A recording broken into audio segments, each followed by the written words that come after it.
નમસ્કાર મિત્રો, આજે અમે રાજકોટ સિટીમાં કોઠારિયા રોડ ઉપર ખોડલધામ સોસાયટીમાં એક મિત્રને ત્યાં આવ્યા છીએ અને જેમને રેનાટસ નોવાનું ખૂબ સારું પરિણામ મળ્યું છે. સાહેબ, આપનું નામ બતાવશો? મારું નામ છે રાજુભાઈ મિસ્ત્રી. રાજુભાઈ મિસ્ત્રી, આપ શું કામ કરો છો? સાહેબ, હું ફર્નિચરનું કામકાજ કરું છું. ફર્નિચરનું કામ કરો છો. રાજુભાઈ, તમને કંઈક તકલીફ હતી? શું તકલીફ હતી? હા સાહેબ, મને દિવાળી ઉપર ચિકનગુનિયા થઈ ગયો હતો. ઓકે. એટલે ચિકનગુનિયા થયો ત્યારે મને પહેલી વખત થયો હતો. મને ખબર નહોતી કે આ ચિકનગુનિયા છે.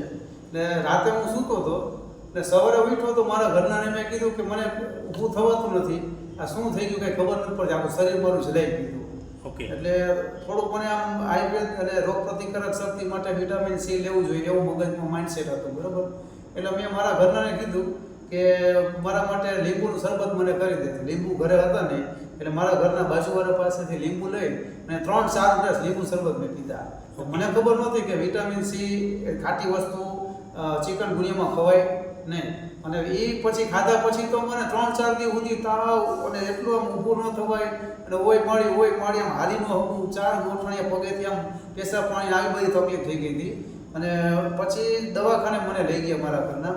પછી દવાખાને ડૉક્ટરની દવા મેં લીધી નહીં અને 3,000-4,000 રૂપિયાના નારિયેળના પાણી પી અને મેં મારો ચિકનગુનિયા રોગ મારી જાતે મટાડેલો હતો.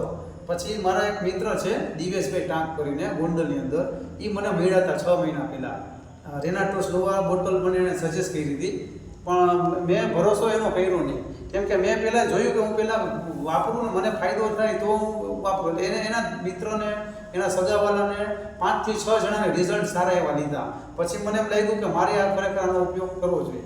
અત્યારે રાજુભાઈ તમને કયા કયા ફાયદા છે? અત્યારે મને જે ચિકનગુનિયા મટી ગયો હતો એ મને ગોઠણ જે પગના જે અંગૂઠો રહ્યો એ આટલું આપણે આમ કરીને એટલે ઓય મળી એવી રીતે દુખાવો થતો હતો.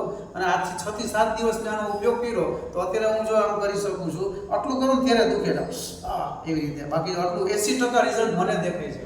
Very good Rajubhai. તો ઘરે ઘરે પૂરા ભારતની અંદર લોકો સાંધાના, ચિકનગુનિયાના અને ઘણા બધા હાડકાને લગતા, સાંધાને લગતા રોગથી પીડાઈ રહ્યા છે. તો તમે એને શું મેસેજ આપશો?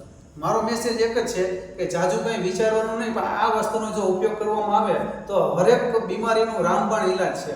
એક વખત લીધા પછી એને દવાખાનાનો ખર્ચ તમામ બચી જાય એવી મારી વિચારસરણી છે.